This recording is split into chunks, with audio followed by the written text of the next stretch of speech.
Hello, and welcome to the Awana Games and Sparkorama Coaches Training. As you progress through this training, we will look at the games played during the Sparkorama and TNT Awana games. We will also review the rules for each game along with some common mistakes and errors. An important aspect of the Awana ministry is teaching good sportsmanship. Whether we win or lose is not important, as putting forth our best effort. Maintaining a friendly attitude at all times demonstrates that Christ can give peace and victory in every circumstance. No coach should destroy a Christian testimony by even one moment's display of poor sportsmanship. Being a winner for the Lord is more important than winning Awana games. We encourage all team coaches to enthusiastically motivate their team. However, you should not mistake enthusiasm for unsportsmanlike outbursts. Officials in all sports make wrong calls, but our officials are trained, devoted, impartial, born-again volunteers who do their best to officiate according to the Awana Games rules. Awana Games affords boys and girls an opportunity to display a charitable spirit under the pressure of competition. Although the games that Sparks and TNT clubbers play are unique, there are some general rules and common mistakes that are good to remember. Teaching your clubbers to know these rules will help improve their games experience. As your clubbers are participating in the games, please make sure that they are always paying attention to where they place their feet. One of the most common mistakes that clubbers make is placing their feet over or past a game boundary line. These lines are determined by each game and are clearly marked on the game floor. Another common mistake that clubbers make is starting in the game too early. Examples of this might include the clubber starting before they receive a baton, or stepping over the line before they receive a beanbag, or before they are tagged. As the games proceed, please ensure that your clubbers are sitting or standing in the proper location, as determined by the circle director, and always encourage your clubbers to cheer on fellow teammates. As your clubbers are participating in the games, please make sure that they are aware of the circle pins and to be careful not to knock over these pins. When your clubbers are playing a game that involves a device such as a beanbag or baton, please make sure that they are aware of their team zone. Your clubbers should not let the playing device leave their team zone. We mentioned earlier the importance of good sportsmanship.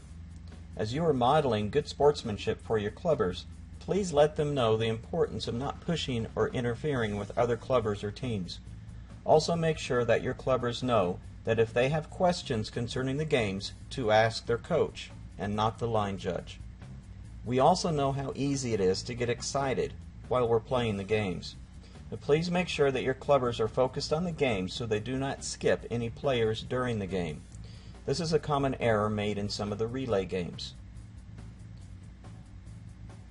After your team enters the game floor, please make sure that they do not lick or wet their shoes. This could give clubbers an unfair advantage and can make it easier for clubbers to trip during running races.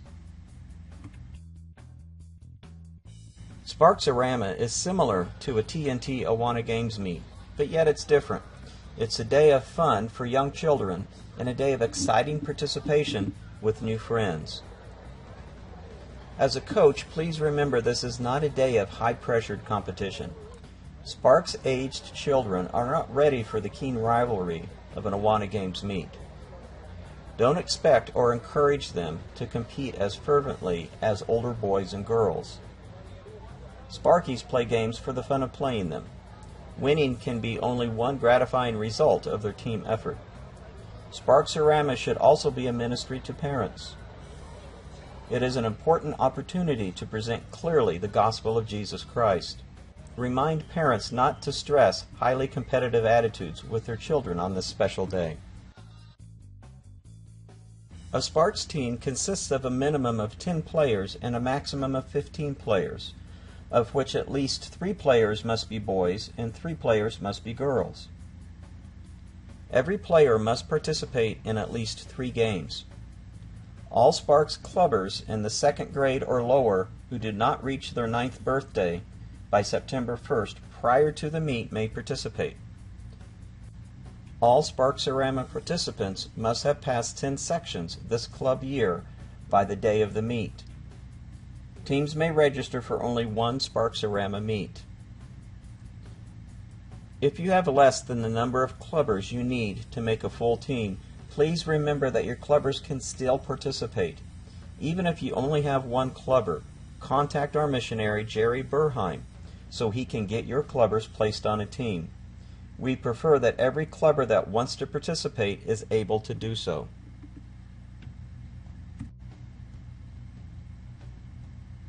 During the Sparky Beanbag In and Out, clubbers line up on their team's circle line, and a container is set in the team's small triangle. A beanbag is then given to player number 1, which is the player farthest from the team's starting diagonal. If there is an even number of players, the beanbag will start in the container. At the start signal, player number 1 runs to the container and places the beanbag into the container and returns to the team line and tags player number 2. Player number 2 retrieves the beanbag and brings it back to player number 3. The game continues until all players have participated. The last player with the beanbag in hand runs it to the center for the pin or beanbag. Players may not proceed into the circle before being tagged or given the beanbag. And the winners must retain possession of their beanbag when they grab the center pin or center beanbag. During the Sparky Safari, the first player is positioned at the starting pin. The other 2 runners wait inside the circle within their team zone. The beanbag is placed on the first player's head, and at the start signal, the first player runs around the circle and passes the beanbag to player number 2, who then places the beanbag on their head and runs around the circle. Player number 2 then passes the beanbag to player number 3, who places the beanbag on their head, runs around the circle, around their starting pin, and into the center for the center pin or beanbag. Player number 3 must have the beanbag on their head until they cross the circle line for the approach to the center pin. All players must have the beanbag on their head while moving around the circle. If the bag falls off while the player is running around the circle, the player must not touch the bag with their hands until it hits the floor. The player must then stop and place the bag back on their head before continuing. While moving around the game circle, the player may not touch the bag with their hands. The beanbag must be passed, that is, handed off and not thrown, and placed on the next player's head within the passing zone. After passing the beanbag, players return to the team line. Hairstyles and accessories should not be used to enhance winning. In the balloon battle, one coach from each team will hold a rope stretched from corner to corner, making visible boundaries to help players stay within their triangles. Players stand anywhere within their own playing area. The circle director holds a balloon and stands in the center of the circle. At the start signal, the balloon is tossed into the air. Players bat the balloon with their hands to keep it from touching the floor in their area. When a balloon touches the floor within a team's playing area, that team receives 1 point. There is a 60-second time limit for each heat, and the circle director starts a new heat in the center of the circle. The balloon does not have to go over the rope, and players may not hold the balloon or step out of their area. If a balloon lands outside of playing areas, the circle director or line judge restarts play from the center of the circle until time runs out. During the rabbit hunt, one team, called the Rabbits, stands anywhere within the game circle. The 3 other teams, called the Hunters, position themselves anywhere around the circle. At the start signal, Hunters toss balls trying to hit Rabbits. When hit, Rabbits leave the circle, returning to their team line. Action stops after 30 seconds, at which time Rabbits that are still in the circle are counted. Play is repeated until all teams have had the opportunity to be Rabbits. The team with the most Rabbits left in the circle wins. Rabbits are disqualified if they step outside the circle before being hit. Hunters may not step inside the circle while tossing a ball. During the Sparky Train, players line up behind one another outside their circle line. Using either one or two hands, each player grasps the noodle. At the start signal, while holding on to the noodle, the players run around the game circle. When all 5 players have crossed their starting line, the last player separates from the train and runs into the center for the center pin or beanbag. All players must be holding the noodle while running around the circle. If the players become unattached, the train must stop and all players must grab the noodle before continuing around the circle. During the Sparky Balloon Pop, all team players straddle their team diagonal with their backs towards the center of the circle, as close together as they wish. The last player stands on the 8-foot hash mark. The first player holds the balloon on the back of their head. At the start signal, the balloon is passed through the legs of all of the players until it reaches the last player. When the last player in line has possession of the balloon, they run into their team's inner triangle and places the balloon on the floor, and then sits on the balloon until it breaks. The first player to break their balloon within their triangle wins. It is not necessary that each player touch the balloon. If the balloon breaks before it gets to the last player, a line judge may insert another balloon. The balloon must go through the legs of every player. The balloon must be popped inside the team triangle.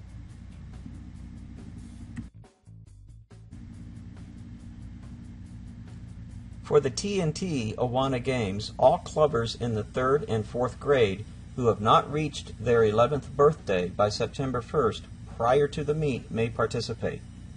All clubbers in the 5th and 6th grade who did not reach their 13th birthday by September 1st prior to the meet may participate. All Awana Games team members must have passed 10 sections this club year prior to the date of the meet. If you are short players, Sparkies may be substituted for 3rd and 4th graders, and 3rd and 4th graders may be substituted for 5th and 6th graders respectively. The reverse is not allowed. Teams may register for only one Awana Games meet. If you have less than the number of clubbers you need to make a full team, please remember that your clubbers can still participate. Even if you only have one clubber, contact our missionary, Jerry Burheim, so he can get your clubbers placed on a team. We prefer that every clubber that wants to participate is able to do so. In the beanbag relay, one player standing in the game leader box acts as a game leader for this event. During the heat, if you have a girl in the middle, you must have a boy receiving the beanbag first. And if you have a boy in the middle, you must have a girl receiving the beanbag first.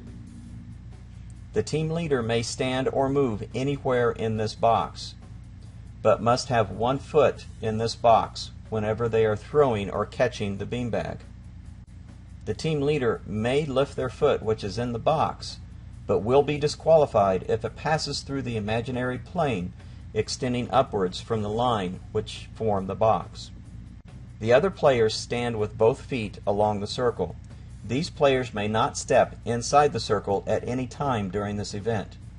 A strip of tape 4 feet to the right of each circle pin marks an area that must be kept clear for the game leader of the neighboring team when they run into the center. Interference will be called if a neighboring team gets in the way of a game leader running into the center. At the starting signal, the game leader throws the beanbag to the player to their right, which is the furthest from the team's starting diagonal. Player number 1 catches it and throws it back to the game leader, who throws it to player number 2. Play continues until all players on the circle have received the beanbag from the game leader and have returned it. When the game leader receives the beanbag from the last player, they run around their own circle pin and then towards the center, touching their scoring pin with their hands to finish. The first player to touch, tip, or knock down their scoring pin with their hands wins that heat. The game leader must run around the pin without touching another player. The game leader must retain possession of their beanbag to win this event. If players miss or drop the beanbag, it can be retrieved by any of the other players, providing they do not step inside the circle or outside their team zone. However, the bag must be thrown to the game leader by the player who missed or dropped it. A player may lift their foot, but they will be disqualified if it passes through the imaginary plane extending upward from the line. Bags landed inside the circle or within the team zone may be retrieved by the game leader, but they must then step back into their leader box before resuming play. If a team's beanbag goes outside of the team zone, the team will be disqualified. No player should attempt to retrieve a beanbag that has gone into a neighboring team zone. Players must stay in order. No trailers are allowed. In the sprint relay, the first player with the baton starts outside the circle just behind the starting diagonal. The other three players wait inside their circle within their team zone. At the starting signal, the first player goes around the circle and passes the baton to the second player. The baton must be completely passed within the team passing zone, or the team will be disqualified. The second player runs one lap and passes the baton to the third player. The third player runs one lap and then passes the baton to the fourth player. When the players have completed their laps, they must leave to the right, away from the circle. The fourth player runs one lap, runs around their circle pin and towards the center, touching the scoring pin with their hands to finish. The first player to touch, tip, or knock down their scoring pin with their hands wins. The winners must retain possession of their baton when they touch the scoring pin with their hands. Players who knock over a circle pin will be disqualified. Dropped batons may be picked up and play resumed unless the baton has gone outside the game square. Players should continue running even though someone tags or passes them. Sprint relay players may also participate in the sprint race or marathon race, but may not participate in the marathon relay.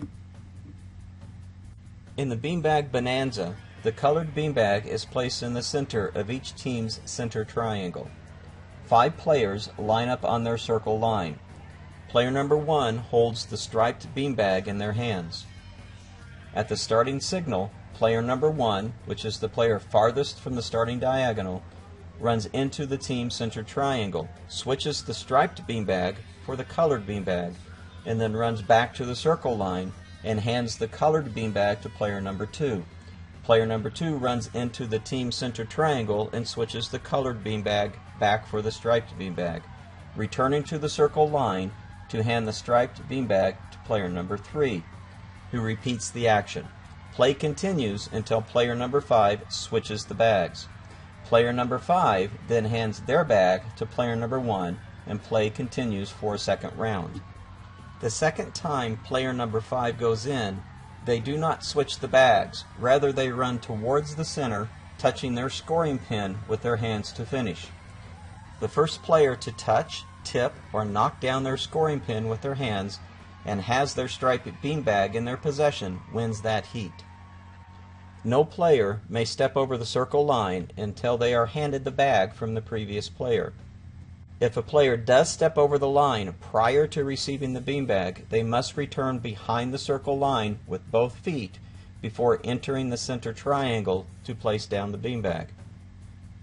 Failure to return behind the circle line disqualifies the team. The beanbag must be placed by hand all the way to the floor.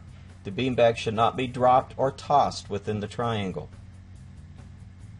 Each time a bag is placed in the triangle, no part of the bag may be outside of the triangle or the team will be disqualified. If the bag or a player enters another team's zone, the team will be disqualified. When a player runs from placing the beanbag in the triangle, they must hand the beanbag just picked up to the next player. Players stand at arm's length apart. No bunching or rotating is allowed. Prior to the start of the three-legged race, behind the team color line, the coach must securely band the right ankle of one player to the left ankle of another. Each pair starts outside the circle behind their starting diagonal.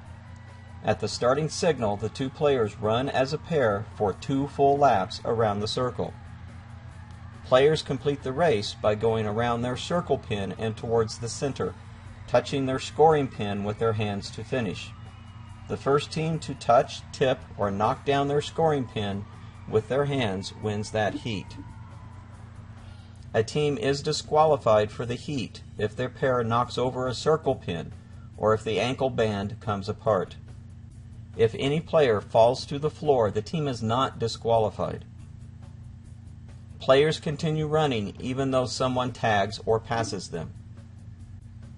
In the sprint race, the player stands outside the circle just behind their starting diagonal. At the starting signal, the team player runs 3 entire laps around the circle and then runs around their circle pin and towards the center, touching the scoring pin with their hands to finish. The first player to touch, tip, or knock down their scoring pin with their hands wins that heat. Players who knock over circle pins are disqualified. Sprint race players may also participate in the sprint relay or marathon relay, but may not participate in the marathon race.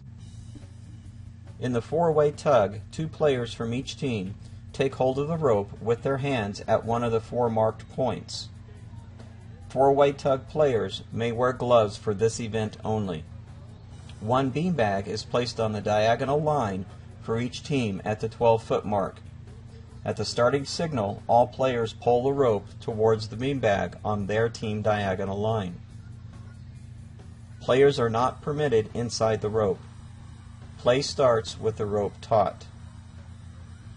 When the beanbag is moved, it is to be flush with the top of the tape. Temporary loss of the rope during the tug will not disqualify the player, but the player who picks up the beanbag must have one hand securely on the rope at the same time in order to win. To make it easier to reach the beanbag, players, while holding the rope, may use their feet to draw the beanbag closer. While the teams are tugging, judges on the diagonal line, when signaled by the official starter, will move the beanbags 12 inches closer to the center every 15 seconds. If the bag is moved off the mark on the diagonal line during play, it will be placed on the proper mark at each 15-second signal, provided that by doing so, the team is not giving up an earned advantage. The points for each heat will go to the team whose player first grabs the beanbag while still holding the rope. In the game Knock It Down, the player stands outside the circle with the beanbag just behind their starting diagonal. At the starting signal, the player runs around the circle, then to their team zone. Standing behind the circle line, the player tosses the beanbag either over or underhand at the center pin. The first player to knock down the center pin wins that heat. Players retrieve their own beanbag and go back to their own team zone outside the circle and continue play until one player knocks down the center pin. Beanbags going outside of the team zone may be retrieved. If a player steps across their circle line while making their throw, that throw will not count, but the player is not disqualified. There will be a time limit for each heat of 60 seconds. If no one knocks down the center pin within 60 seconds from when the heat begins, time will be called and no points will be scored for that heat. The marathon relay is the same as a sprint relay, except that players run 2 laps rather than 1 before passing the baton to the next player, or before the third player runs around their circle pin and towards the center, touching the scoring pin with their hands to finish. The first player to touch, tip, or knock down their scoring pin with their hands wins. Players who have completed 2 laps should leave to the right away from the circle. The players must retain possession of their baton when finishing to be awarded points for this event. Players should continue running even though someone tags or passes them. Marathon relay players may participate in the sprint race or marathon race, but may not participate in the sprint relay. In the marathon race, the player stands outside the circle just behind their starting diagonal. At the starting signal, the player runs around the game circle. If the player is a boy, he runs 6 laps. If the player is a girl, she runs 5 laps. The player then runs around their circle pin and towards the center, touching their scoring pin with their hands to finish. The first player to touch, tip, or knock down their scoring pin with their hands wins that heat. Players who knock over a circle pin are disqualified. Marathon race players may participate in the sprint relay or marathon relay, but may not participate in the sprint race. Players may not block other players during this or any other game. In the balloon relay, the diagonal line is divided into 3 zones. 5 players straddling the diagonal line line up and face the center. The first player, who is wearing a wristband, stands in Zone 1, and the 5th player stands in Zone 3. The first player holds the balloon with both hands and with the balloon touching the back of their neck while they're waiting for the starting signal. At the starting signal, the balloon is passed through the legs of the first 4 players to the 5th player, who is in Zone 3. On completion of the pass from Zone 1, players 1 through 4 may begin to assume the positions required for the next cycle. When the player in Zone 3 receives the balloon, they run to their new position in Zone 1. When the player who started in Zone 1, which is the player who has the wristband, has worked their way back to Zone 3 and has received the balloon, they run towards the center, touching the scoring pin with their hands to finish. The first player to touch, tip, or knock down their scoring pin with their hands wins that heat. It is not necessary for each player to touch the balloon. Only players in Zones 1 and 3 will be disqualified for crossing floor markings, only when they are in possession of the balloon. The player must maintain possession of an unbroken balloon to receive points for this heat. If a balloon breaks, the team is disqualified for that heat. Thank you for participating in this training. This training was an overview of the Sparks and the TNT games. Please refer to the official rules for more detailed information regarding these games. You can find the rule books for Sparks and TNT games on your Awana Missionaries website, which is located at www.idahooregonawana.org.